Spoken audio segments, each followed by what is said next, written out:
আসসালামু আলাইকুম। নতুন বাংলাদেশে চাও আর নতুন সবকিছু আর সেই নতুনত্ব হোক সবচেয়ে বেশি ন্যায়ের ভিত্তিতে এবং সবকিছু হোক দুর্নীতিমুক্ত সেই প্রত্যাশা।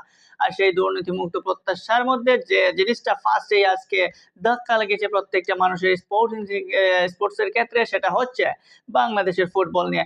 বাংলাদেশ ফুটবল ফেডারেশনের প্রেসিডেন্ট কাজী সালাউদ্দিন আহমেদকে পদত্যাগের জন্য ৪৮ ঘন্টার আল্টিমেটাম দিয়েছে বাংলাদেশ ফুটবল আল্ট্রাস। আর সেখানে বলা হয়েছে যে অতি দ্রুত যদি কাজী মোহাম্মদ সালাউদ্দিন, সালাম মুর্শেদী এবং মহিলা উইংয়ের চেয়ারম্যান মাহফুজা আলম আক্তার কিরণ যদি পদত্যাগ না করেন তাহলে এটা নিয়ে হয়তো নেক্সটে বাংলাদেশের ফুটবল সমর্থকরা আরো কঠোর আন্দোলনে যেতে পারে। আর সেই আল্টিমেটামে মূলত শুরু হয়ে গেছে ইতিমধ্যে। এখন পর্যন্ত তারা চিঠিও দিয়ে দিয়েছে বাংলাদেশ ফুটবল ফেডারেশনকে। এখন শুরু বাংলাদেশের নতুন কোনো জয়গান। বাংলাদেশে ফুটবল নিয়ে আসলে বলতে গেলে অনেক কিছুই বলা যাবে।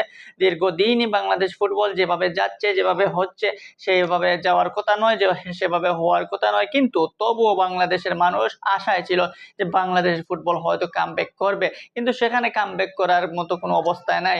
কাজী মোহাম্মদ সালাউদ্দিন বাংলাদেশ ফুটবল ফেডারেশনের সভাপতি। দীর্ঘদিন থেকে তিনি এই চেয়ারটা দখল করে আছেন, কিন্তু কথার কথা বা বলার মতো কোনো উন্নতি নাই। রিসেন্টলি দেখছিলাম আমরা বাংলাদেশের মেয়েরা কিছুটা উন্নতি করছিল ফুটবলে, তারা সাব চ্যাম্পিয়ন হয়েছিল, কিন্তু সেখানেই শেষ।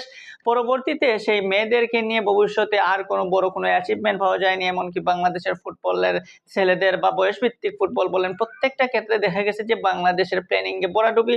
বাংলাদেশ যখন কোনো কোচ রাখে সেই কোচিং এর মেথডেও ছিল বাংলাদেশের অনেক দুর্বলতা। সেই দুর্বলতাগুলো কখনোই কাটিয়ে ওঠে নাই। এমনকি সেখান থেকে বাংলাদেশের যারা ফুটবল ফেডারেশনের দায়িত্বপ্রাপ্ত যারা রয়েছেন তারা কখনো তাদের উপর নিজের দায়টা পর্যন্ত নেননি। তারা সবসময় তাদেরকে রেখেছেন চেয়ারের সামনে এবং তারা শেষ পর্যন্ত রেজাল্ট যাই হোক তারা কিন্তু তাদের সেই ফায়দাটা তারা ঠিকই উসুল করেছেন।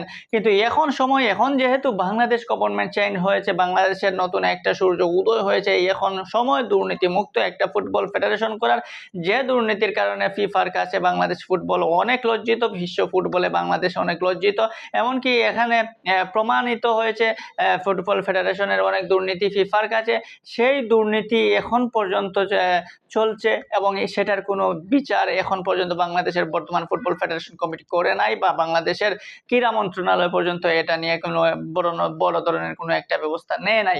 শুধুমাত্র এখন পর্যন্তই কাজী সালাউদ্দিন অধ্যায় চলছে এবং চলবেই মনে হচ্ছে। কিন্তু এখন সময় কাজী সালাউদ্দিনকে সরানোর।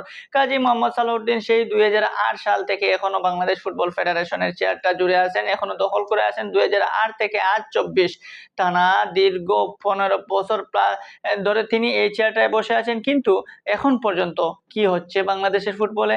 এখন পর্যন্ত বাংলাদেশের ফুটবল এশিয়ান গেমস পর্যন্ত খেলতে পারে না। এখন পর্যন্ত বাংলাদেশ ফুটবল বিশ্বকাপ বাছাই পর্বে তো কোনো রকম যাচ্ছে তাই একটা পারফরম্যান্স, সেই পারফরম্যান্সের চেয়ে বড় কোনো পারফরম্যান্স নেই বাংলাদেশ ফুটবলে। নাই কোনো দামি কোনো কোচিং প্যানেল, না ঠিকমতো বাংলাদেশের ঘরোয়া ফুটবল লিগগুলো হচ্ছে। বাংলাদেশের ঘরোয়া ফুটবলগুলো যেগুলো হচ্ছে সেখানে দেখা যাচ্ছে অনেক বিতর্ক, অনেক ধরনের বাজে ফ্যাসিলিটি। এমনকি বাংলাদেশ ফুটবল ফেয়ার জন্য যে ধরনের মাঠ প্রয়োজন সেই মাঠগুলোও কিন্তু যথার্থ নয়। বাংলাদেশ ফুটবলে যে ধরনের অবকাঠামো গঠন দরকার সেই ধরনের অবকাঠামো নাই। আমরা দেখেছিলাম রিসেন্টলি বসুন্ধরা কিংস মোটামুটি তারা উদ্যোগে নিজেরা একটা ট্রাই করেছে বাংলাদেশের ফুটবলের উন্নতির ক্ষেত্রে, এবং সেটাই এই মুহূর্তে সেইটাই একটা পাওনা। ইমরুল হাসানরা মূলত চেষ্টা করেছিল যে বাংলাদেশের ফুটবলকে টেনে হেঁচড়ে একটু উপরে নেওয়া যায় কিনা, কিন্তু সেখানে বাংলাদেশ ফুটবল ফেডারেশনের কোনো দায়ভার বা কোনো বড় দায়িত্ব আমাদের চোখে পড়ে নাই। কাজী মোহাম্মদ সালাউদ্দিন খেলোয়াড়ি জীবনে যদিও তিনি ভালো প্লেয়ার ছিলেন, কিন্তু সংগঠক হিসাবে তিনি কখনোই এত ভালো ছিলেন না। তিনি আবাহনী সংগঠক ছিলেন। তারপর ২০০৮ আসলো, আসার পরে তিনি বাফুফে বস হয়ে গেলেন। সেই বসগিরি এখনো দেখাচ্ছেন। তবে এখন সময় এই পুরনো ধাঁচের বাফুফে বসের স্টাইল বাদ দিয়ে নতুন কোনো সূচনা এনে দেয়া।